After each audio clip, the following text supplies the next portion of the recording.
साथियों, आज मैं वर्णमाला बताने वाला हूँ। वर्णमाला में कितने वर्ण होते हैं, इनका उच्चारण कैसे होता है, स्पर्श व्यंजन कितने होते हैं, स्वरों की संख्या कितनी होती है, संयुक्त व्यंजन कितने होते हैं, इन सब को जानने के लिए वीडियो को अंत तक देखें। साथियों नमस्कार। आज हम हिंदी वर्णमाला को पढ़ेंगे। हिंदी वर्णमाला में 52 वर्ण होते हैं और वर्णमाला को दो भागों में विभाजित किया गया है, स्वर और व्यंजन। हमने पिछला वीडियो में स्वर को पढ़ा और स्वरों की संख्या 11 है, ये हमने जाना। चलिए आगे बढ़ते हैं। आगे बढ़ने पर हमें सबसे पहले अंक और अहा, ये अंक अहा जो है अयोग वाह के अंतर्गत आते हैं। अयोग वाह दो है, जैसे अंक और अहा है। तो अंक में जो बिंदी लगा हुआ है ये अंक को हम कह सकते हैं अनुस्वर या अनुस्वर कहा जाता है। अहा को विसर्ग कहा जाता है। ये जो बिंदी लगा हुआ है वो विसर्ग की चिन्ह है, निशानी है। इसके बाद हम पढ़ते हैं व्यंजन। तो व्यंजनों को भी यहाँ पे व्यंजनों की संख्या हम देख लेते हैं, 35 है। फिर उसके बाद हम देखते हैं यहाँ पे व्यंजन को 5 वर्गों में यहाँ तक बांटा गया है। 5 वर्ग, जैसे क वर्ग, च वर्ग, ट वर्ग, त वर्ग, प वर्ग। तो यहाँ प वर्ग यहाँ लास्ट में आते हैं म, यानी क से लेकर म तक। यहाँ 25 वर्ण पाए जाते हैं। 25 वर्णों को हम स्पर्श व्यंजन भी कहते हैं। जैसे यहाँ पे देखिए क, तो यहाँ पे व्यंजन लिखा हुआ है। तो व्यंजन क्या है? तो जिन वर्णों के उच्चारण में स्वर की सहायता लेनी पड़ती है उसे हम व्यंजन कहते हैं। जैसे ये क लिखा है, क को बोलने के लिए हमें स्वर की सहायता लेनी ही पड़ेगी। ये आधा का है, क में अ मिलाएंगे, क धन अ बराबर क, तभी हमारा उच्चारण सही होगा। अब देखिए यहाँ पे क वर्ग उच्चारण जो है कंठ से होता है। वो वह ध्वनि जिसे कंठ से उच्चारित होती है उसे क वर्ग के अंतर्गत रखा गया है। देखिए कंठ से कैसे उच्चारित होगी, सुनिएगा। क, ख, ग, घ, म, ये जो है कंठ से निकल रही है, इसीलिए इसको जो है क वर्ग के अंतर्गत रखा गया है। च वर्ग के अंतर्गत जो उच्चारण होने वाले वर्ण है, जो ध्वनि है, उसका जो है तालु से संबंध है। तालु से जब हम च वर्ग के वर्णों को उच्चारित करते हैं तो हमारी जीभ जो है तालु से टकराती है, इसलिए इसको तालु से संबंधित वर्ण कहा जाता है। जैसे च, छ, ज, झ, य। इसके बाद आता है त वर्ग। त वर्ग जो है मूर्धा से निकलने वाली ध्वनियां हैं। जैसे ट, ठ, ड, ढ, न। देखिए ये मूर्धा से निकल रही है। मूर्धा क्या है? देखिए मसूड़ों के बीच वाली और कंठ से ऊपर वाले भाग को मूर्धा कहा जाता है। तो इसे मूर्धा से निकलने वाली ध्वनि कहा जाता है। इसके बाद आता है त वर्ग। त वर्ग जो है दंत से टच करने वाली, मतलब अपनी जीवा जो है दंत से टच होती है, तब जाके ये त वर्ग का वर्णों का उच्चारण हो पाता है। जैसे त, थ। देखिए जब हम उच्चारण कर रहे हैं तो हमारी जीभ जो है सामने वाले दांत से स्पर्श कर रहा है ना, कर रही है। तो त, थ, द, थ, न।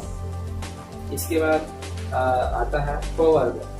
प वर्ग के अंतर्गत जो वर्ण है, इसका उच्चारण जो है ओठ से है, ओठ से संबंधित है। ओठ से, ओठ देखिए ओठ से स्पर्श होगा जब इसका हम उच्चारण करेंगे।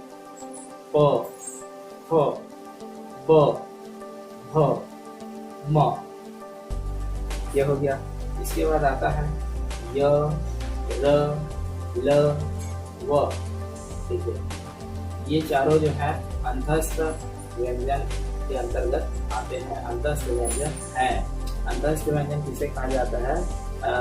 जिन वर्णों की आवाज या ध्वनि जो है सीधे मुख से बाहर की ओर निकलती है उसे अंतस्थ व्यंजन कहते हैं।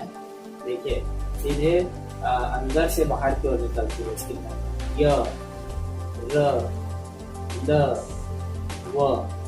अब देखिए श, श, श, ह। देखिए इसका उच्चारण जब हम कर रहे हैं तो अंदर की हवा बाहर निकल रही है। इन चारों को उष्म व्यंजन कहा जाता है। उष्म व्यंजन मतलब ऊष्मा निकलती है, गर्म हवा निकलती है बाहर की ओर, तो इसे हम उष्म व्यंजन कहा जाता है। जैसे श का उच्चारण यदि हम जब करेंगे तो हमारी जीभ जो है अंदर की ओर, ऊपर की ओर मुड़ी हुई रहती है।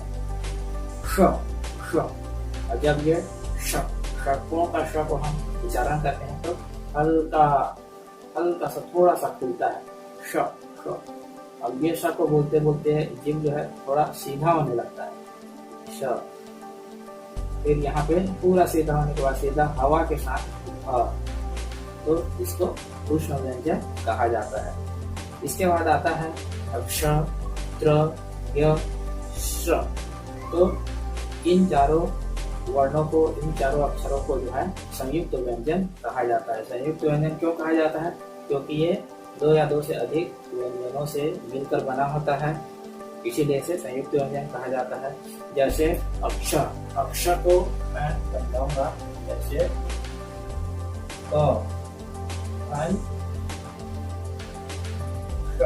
हो जाएगा यहाँ पर श, यहाँ पे है त्र,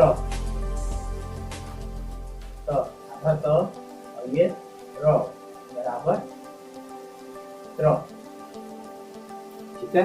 फिर उसी तरह ग जो है ज और य मिलकर बना हुआ है ग, और श्र जो है ये शक्कर का श और ये र, ये दोनों मिलकर बना हुआ है श्र, तो इसे कहते हैं संयुक्त व्यंजन। इसके बाद हम देखते हैं ड़ और ढ, ये अतिरिक्त अक्षर कहा जाता है, अतिरिक्त व्यंजन कहा जाता है इसको। तो ये डमरू, डक डमरू जैसे दिख रहा है, डक डमरू, और नीचे में बिंदी लगा दिया तो क्या हो गया? नहीं, ड़ हो गया। उसके बाद ये हो जाएगा ढ जैसे दिख रहा है, ढ लिख दिया, नीचे में बिंदी लगा दिया तो ये हो जाएगा ढ।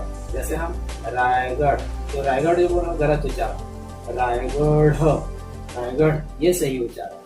तो साथियों एक चीज आपको बता दूं, जैसे हम कई बार क्या होती है, अपनों से ही गलती हो जाती है और कई लोग उच्चारण में गलती करते हैं, तो उस उच्चारण को सही कैसे किया जा सकता है?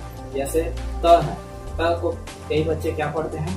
ता, था, दा। तो उनके उच्चारण को सही करने के लिए अपन को क्या करना पड़ेगा? उनके उच्चारण को सही करने के लिए जैसे ये त है, धन अ, त धन अ बराबर त।